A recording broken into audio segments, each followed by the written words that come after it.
Commerce paper से UGC net 2025 के student के लिए कॉमर्स के यूनिट में unit 3 business management and human resource management को सम्मिलित किया गया है।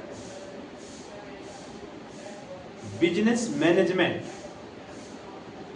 जो लोग 11th-12th में कॉमर्स स्ट्रीम से होंगे उन्हें बिजनेस स्टडी में nature and significance of management, business environment, management का 5 function planning, organisation, staffing, controlling, communication, इसके बाद business finance, business management, marketing management, consumer behaviour और ह्यूमन रिसोर्स मैनेजमेंट उस बीएसटी में इंक्लूड था, जो वहाँ वो लोग शॉर्ट रूप में पढ़े होंगे। नेट स्टैंडर्ड में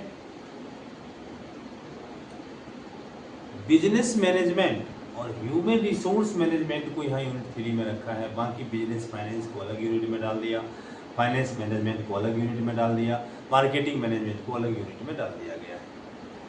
तो बिजनेस मैनेजमेंट में हम देखते हैं कि मैनेजमेंट 2 रूप में है, एक एडमिनिस्ट्रेटिव मैनेजमेंट और दूसरा साइंटिफिक मैनेजमेंट।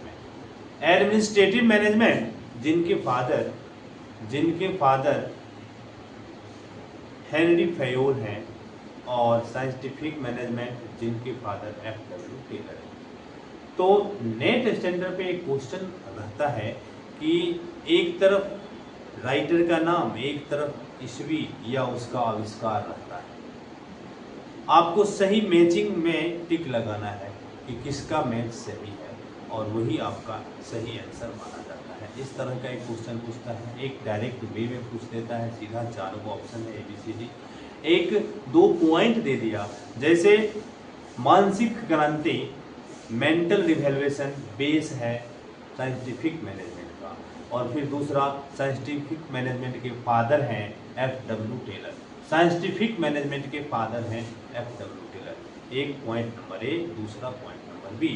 अब 1, 2, 3, 4 करके 4 ऑप्शन आपसे पूछा जा रहा है। पॉइंट फर्स्ट में बता रहा है कि पॉइंट A सही है, जबकि ये B की व्याख्या नहीं करता है। पॉइंट दूसरा में बता रहा है कि ये दोनों ही सही है और एक दूसरे की व्याख्या करता है। तीसरा में बता रहा है एक सही है, दूसरा गलत है। चौथा में बता रहा है कि एक गलत है, दूसरा सही है, और आपको इसमें से बताना है कि कौन सा ऑप्शन होगा।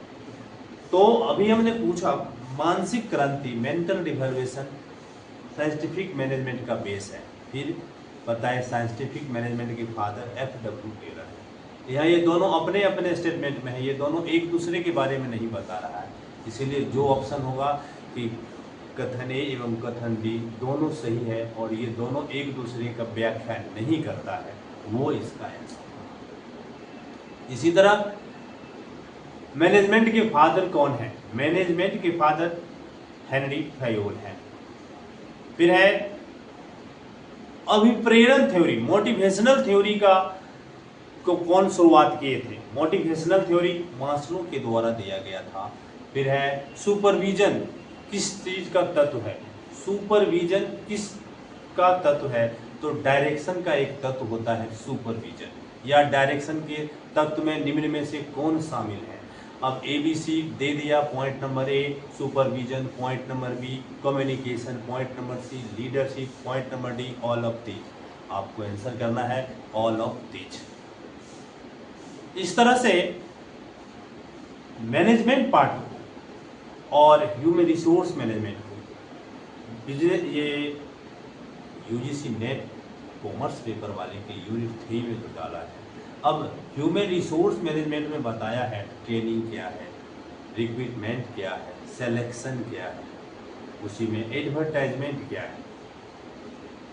इसके अतिरिक्त मैनेजमेंट का प्राइमरी फंक्शन क्या है, तो मैनेजमेंट का लास्ट फंक्शन क्या है, या फिर according to George R Terry कितने फंक्शन बताए गए हैं मैनेजमेंट का, या according to Henry Fayol management को कितने कार्य में विभक्त किया गया है। टॉप लेवल मैनेजमेंट में निम्न में से क्या शामिल किया जाता है? मिडिल लेवल मैनेजमेंट में क्या शामिल किया जाता है? ग्रेपवाइन कम्युनिकेशन कौन सा कम्युनिकेशन में शामिल होगा? वो फॉर्मल या इनफॉर्मल? इस तरह से मैनेजमेंट में से क्वेश्चन को छांटा जाता है। आप लोग थोड़ा सा कॉन्सेप्ट बेस पर इसे पढ़ें और अपने विषय को आसान बनाएं। धन्यवाद।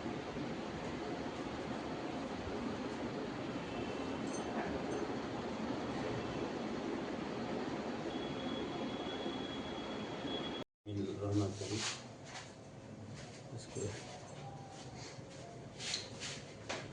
बिजनेस मैनेजमेंट के लिए यूजीसी नेट लेवल का जो एमसीक्यू संभावित कुछ हम देखें उसको इकट्ठा किए। जो है the primary function of management are answer 5, the essence of management is coordination. Secondary function of management are, management का सेकेंडरी फंक्शन को मिला के 4 है। Planning is the function of management, ये प्राइमरी है। According to George Terry the function of management are, George Terry 4 function बताए हैं। According to Koontz O'Donnell the main function of management are answer 5। Higher level management spend on planning part of his time 35%। Maximum incentive giving function of employ is motivation. Henry Fayol was born in answer France. How was principle of management formed? Answer by expense of manager. Principle of management are not answer flexible और इसी में है the principle of management are, तो इसके लिए answer होगा dynamic, flexible, universal अर्थात all of these। अगला है Henry Fayol principle of management are answer 40। आगे है साइंटिफिक मैनेजमेंट में the father of scientific management answer Taylor. Mental revaluation is the essence of, mental revaluation is the essence of answer scientific management। analysis in scientific management is, analysis is scientific management is answer 75%। इस तरह कुछ topic को आप लोग basically देखें, कुछ NCERT की book से देखें और यूजीसी के लिए इस यूनिट को तैयार करें।